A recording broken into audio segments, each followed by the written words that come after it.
Hello, dear followers. I hope your day is filled with happiness and love. They say that when we sleep, we experience a small death. As Dolores Cannon once said, we go out of our bodies every night.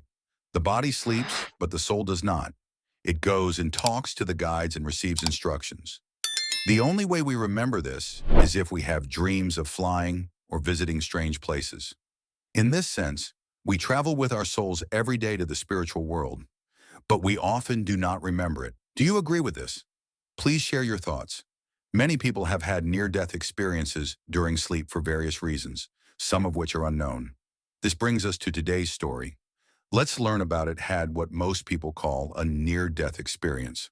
On January 10th, I felt something incredible. I never thought it could happen to me because I grew up in Haiti, where I saw death all around me. However, experiencing it myself was the strangest and most remarkable thing. At that time, I was engaged and living a good life. Everything was normal. My fiancée lived in her apartment, and I lived in mine. On that day, we had a great time together. After dropping her off, I returned to my apartment. Around 11 p.m., I went to bed. I talked to her briefly before sleeping, then I went to bed. In the early morning, I felt like I was in a tunnel. It seemed like a dream, but I later realized it wasn't. I was in that tunnel with other people, moving towards a bright exit. As we walked through the tunnel, I felt I knew where we were. I had done some research on death, but I never imagined I would find myself in that tunnel. At the end of the tunnel, there was a bright exit. I wondered, could I be dead? At that moment, I heard my mother, who lives in Florida, say, "Oh no, we are dead." When she said that, I felt completely out of my body.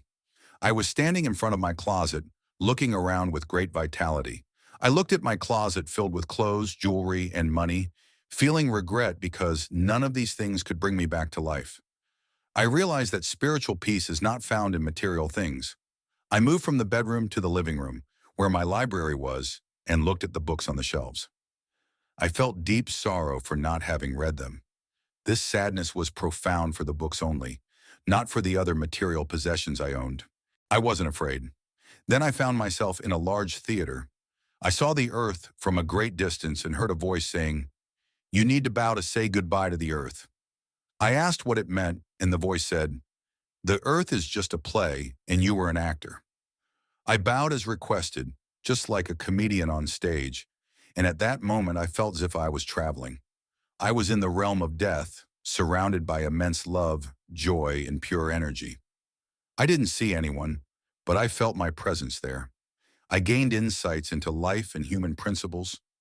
Despite all this, I felt anxious, thinking about my loved ones and what would happen to them if they discovered I was dead.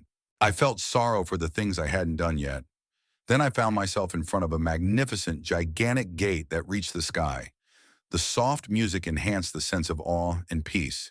I felt deep concern about whether I truly wanted to go beyond this gate because I knew that if I did, I would not return. I thought about my fiancé and family and realized I couldn't leave them like this. I felt stuck between the desire to stay and the need to return. At that moment, I was suddenly pushed and fell back into my body, gasping for air. I opened my eyes and realized I had returned to life. I tried to sleep again to return to that world, but realized I couldn't. After the experience, I felt changed. Material things no longer mattered to me. I realized that what truly matters is love, care, and human relationships. God wants us to care for each other because when you deal with others, you are dealing with God.